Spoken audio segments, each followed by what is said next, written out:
What happened while we were away, brought to you by Democrats finally have their message. We begin tonight with Musk and Big Balls. Big Balls. Big Balls. Big Balls, who worked for Elon Musk's so-called Department of Government Efficiency, DOGE. In the one case of the Big Balls kid, a literal teenager.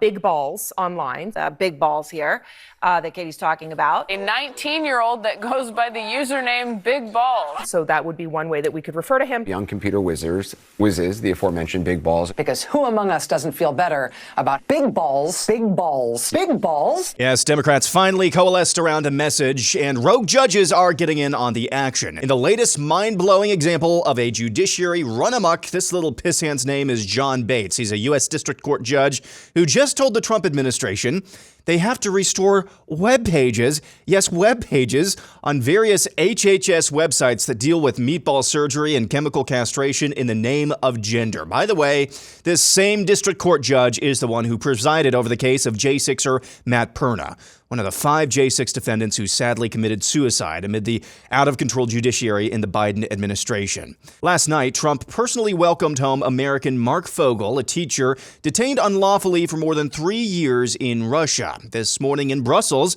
Secretary of Defense Pete Hegseth says no to Ukraine. The United States does not believe that NATO membership for Ukraine is a realistic outcome of a negotiated settlement. Instead, any security guarantee must be backed by capable European and non-European troops. Nevertheless, as I said earlier, Democrats are finally singing the same tune. Which side are you on? Which side are you on? Tell me, which side are you on? Which side are you on? We'll fight against DOGE. We'll fight Elon Musk. At the Oval Office yesterday, Trump and Elon Musk met together for the former to sign an executive order giving the Department of Government Efficiency even more authority to look into cutting the federal Leviathan. You know, there's crazy things like just cursory examination of Social Security, and we've got people in there that are 150 years old. Now, do you know anyone that's 150? I don't. Okay. They should be on the Guinness Book of World Records. They're missing out. So, you know, that's a case where, I think they're probably dead. It's my guess. Or they should be very famous, one of the two. Border Czar Tom Homan is once again going to war with the Pope after the Pope sent a letter to American bishops in which he rebuked the Trump administration's deportation plans. I got harsh words for the Pope. Pope wants to fix the Catholic Church. I'm saying this as a lifelong Catholic. I was baptized Catholic. I was First Communion as a Catholic, Confirmation as a Catholic.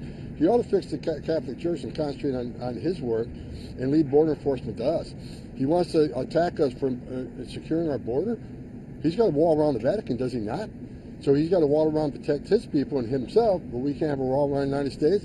So I wish he'd stick to the Catholic Church and fix that. Congresswoman Anna Paulina Luna will be in charge of a new congressional committee. I have been entrusted by Speaker Mike Johnson and Chairman James Comer to lead the House Oversight Task Force on Declassification of Federal Secrets.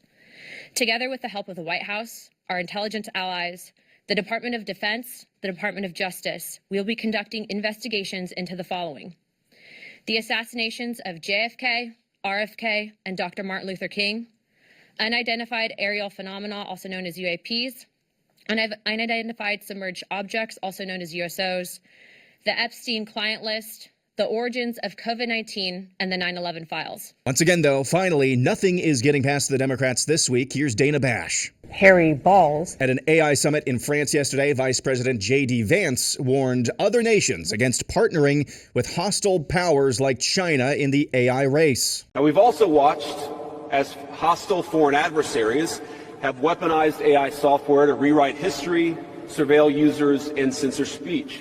This is hardly new, of course.